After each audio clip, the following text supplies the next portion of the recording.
do Senhor Jesus Cristo. Estamos aqui para mais uma vez falar sobre o legalismo e continuar falando sobre legalismo. Já temos falado desse tema, deixa eu prender o microfone aqui.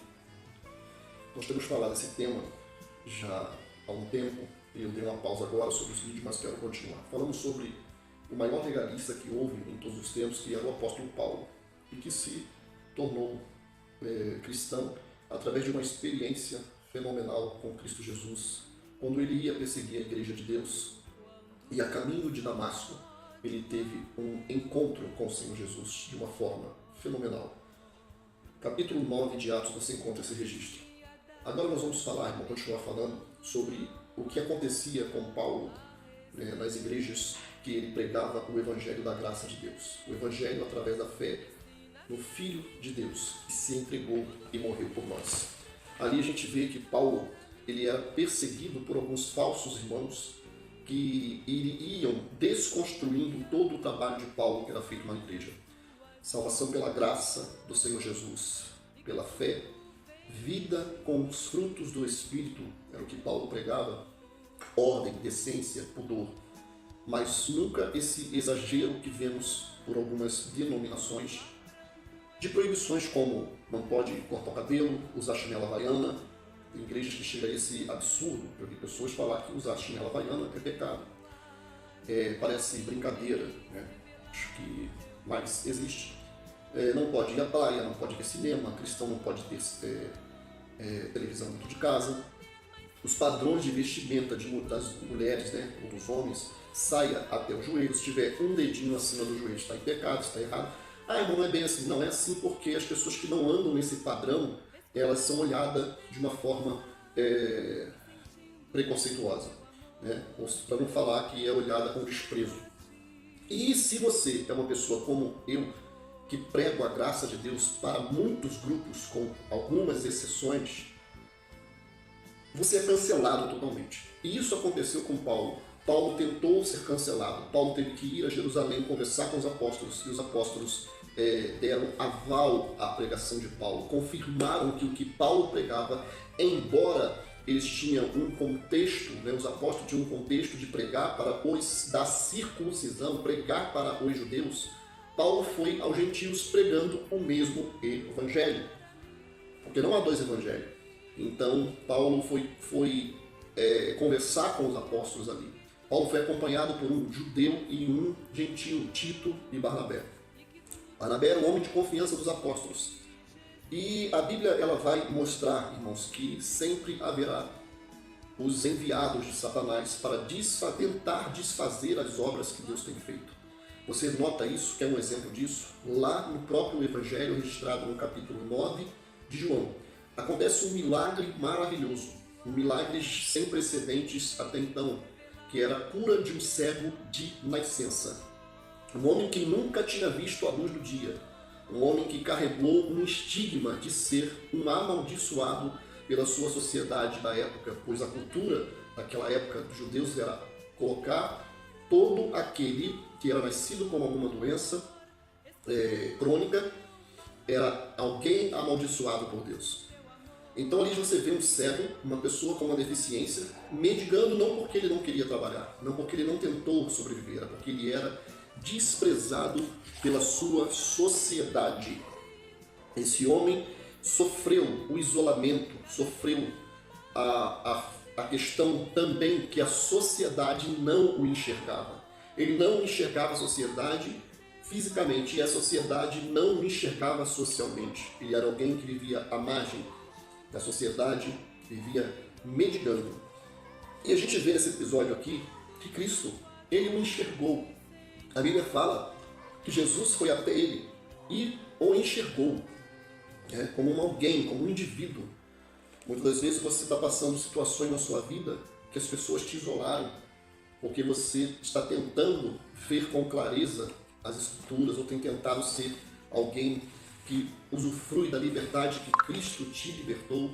De repente você é colocado de lado. Não se espante com isso, porque aquele homem também estava sendo desprezado.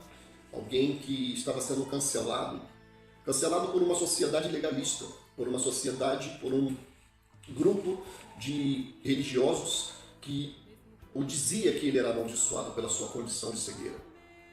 Então a gente vê nesse texto, vai lá em João capítulo 9 e leia esse texto na íntegra, que você vai achar tudo aquilo que eu estou mencionando aqui para ganhar tempo. Meu querido, a Bíblia vai dizer que existia 4 grupos de pessoas naquele episódio. Primeiro grupo, os discípulos, que estavam sempre ali discutindo sobre não a situação ou o que o mestre poderia fazer, mas a situação que ele estava discutindo era a teologia. Estavam ali debatendo sobre por que aquele homem estava naquela condição, se quem havia pecado era ele ou os pais dele. E quantos hoje em dia, irmãos, estão aí debatendo, falando, querendo mostrar conhecimento, é um verdadeiro duelo de intelectos ali nesses podcasts, que as pessoas ali só querem provar se o arrebatamento vai ser antes ou depois da tribulação, vai edificar em quê? O que importa é que você esteja preparado para subir. O que importa é que você esteja vivendo o estilo de vida de Cristo, que você tenha realmente a graça de Deus e compreendido o que é a graça de Deus na sua vida e sendo grato e vivendo, amando o seu próximo da melhor maneira que você consegue o amar.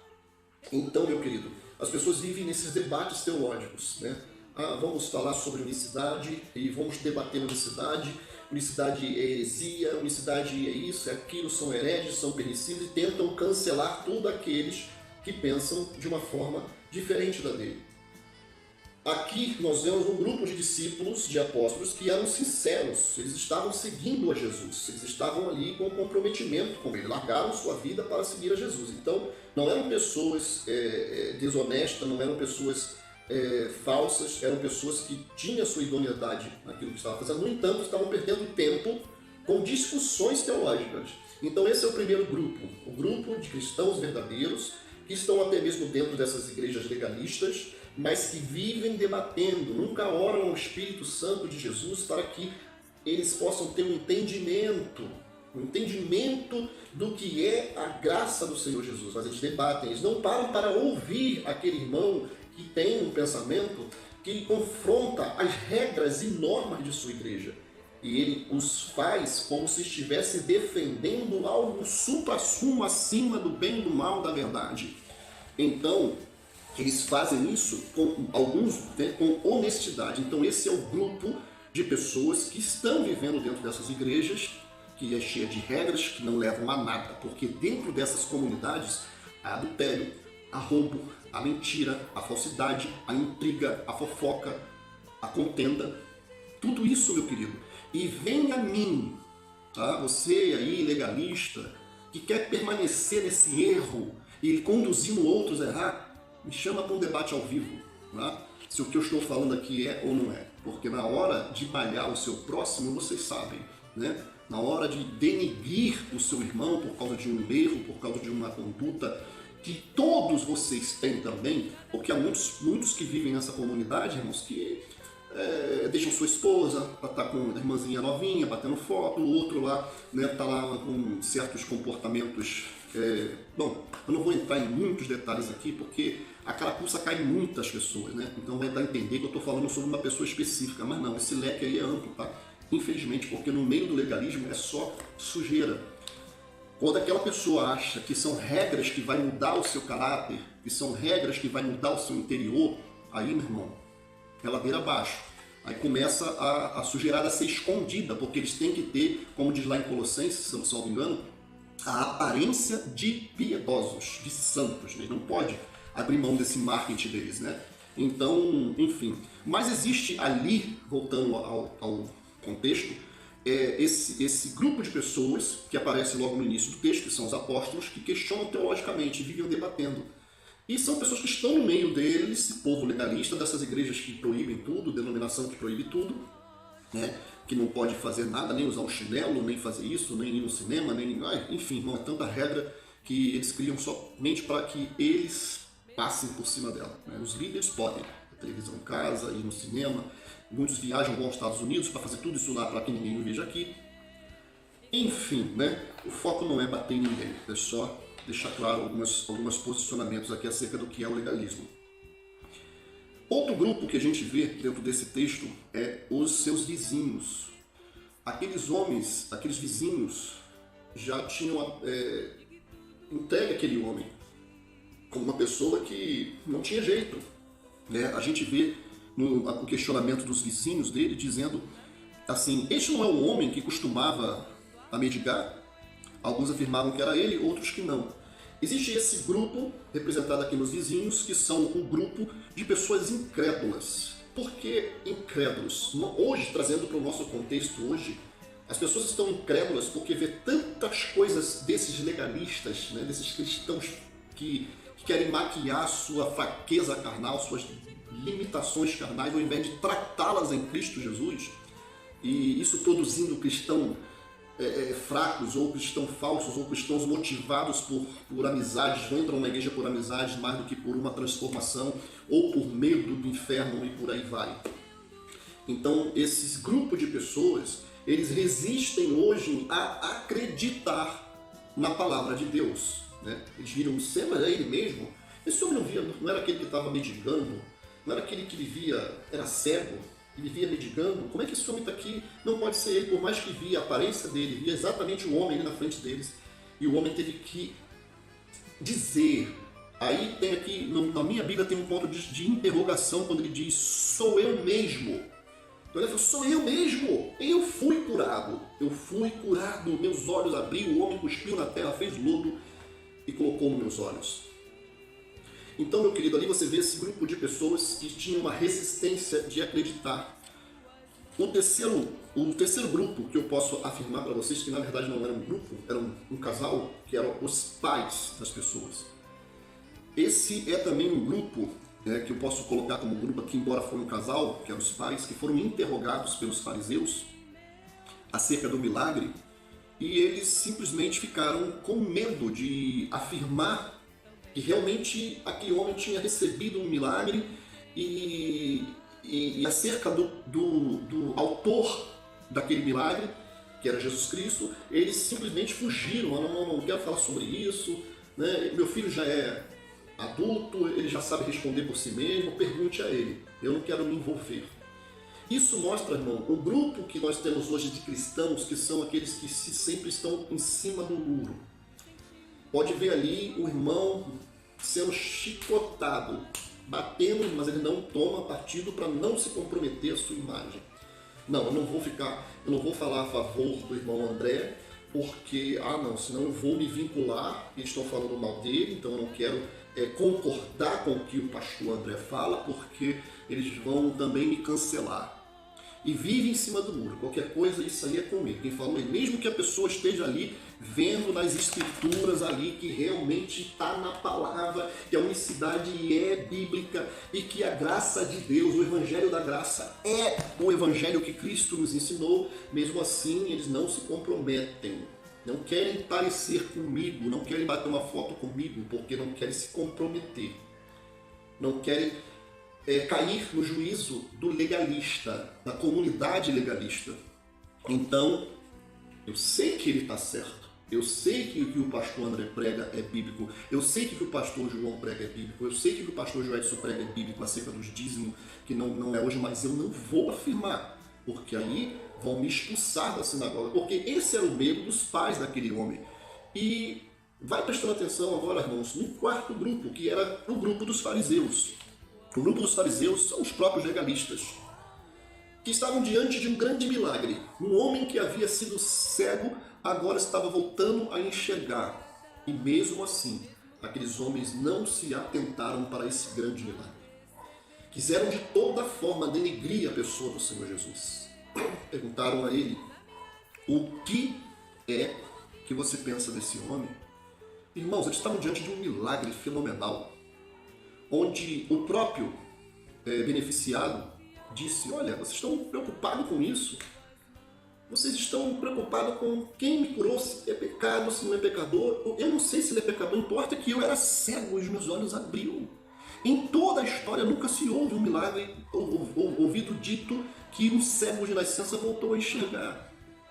E vocês estão questionando ele? Para mim ele é um profeta. Lá na frente, depois de ser expulso pelo esse grupo de fariseus, Jesus o encontra e ali abre novamente a visão espiritual dele. Primeiro abriu a material, a física, depois abriu a visão espiritual, que falou: crê no Senhor, crê que eu sou aquele que enviou, que você crê no Filho do Homem. Versículo 36 ele diz: quem ele é, Senhor, para que eu nele creia? E Jesus disse: você já tem o visto, eu abri os seus olhos, você agora está diante dele. É aquele que está falando contigo, sou eu mesmo. E aquele homem, ele simplesmente diz: sim, Senhor, eu creio, e o adorou. Ali aquele homem reconhece, ao adorar, ele reconhece simplesmente a pessoa do Senhor Jesus Cristo como Deus. Porque um judeu jamais adoraria outro ser que não fosse o Eterno. Então ali ele reconhece Jesus Cristo como Deus e o adora. E Cristo recebe essa adoração, porque ele é o próprio Deus. Meu querido, talvez você esteja aí esperando um milagre ou esperando algo de Deus da maneira que você determinou, que você acha que tem que ser. Talvez você tenha sido um homem realmente de Deus, mas preso a dogmas, costumes, legalismo, e não vê que um Deus que outrora falou com o cego, falou: ser curado, eu quero ser curado. E agora ele muda todos os métodos. Ele faz saliva, cospe, de uma forma até nojenta, digamos assim, né? Faz um lodo e unta aquele barro ali molhado com saliva nos olhos daquele homem. O que isso quer dizer? Uma vez, o pastor Franklin Howard, um missionário norte-americano, lá no Instituto Bíblico Apostólico, me chamou. Andrezinho, conforme ele me chamava, eu era jovem, e ele mandou ler uma placa que estava na grama, que dizia: não pise na grama. E ele perguntou: se Jesus estivesse aqui, ele passaria por essa calçada ou pela grama? E eu falei: pela calçada. E ele me disse: não, Jesus pisaria na grama. Ele poderia pisar na grama. Aí eu: por quê, pastor? Porque ele é o dono da grama. Ele que criou a grama. Então, meu querido, meu irmão, entenda uma coisa que eu vou te dizer. Jesus Cristo, ele é o Senhor da sua vida. E não há dogmas, regras. Ele muda as formas. Se você se prender a Cristo, nos moldes de sua religião, de suas regras, você pode passar desapercebido pelos métodos do Senhor, que na verdade não está preso à condição humana ou apenas aquilo que o seu intelecto consegue alcançar. Deus não está preso em regras, em tempos, em limitações humanas. Ele faz da maneira que Ele quer e como Ele quer. Liberte-se de um jugo que tem sido um peso na sua vida. Que Deus te abençoe rica e abundantemente.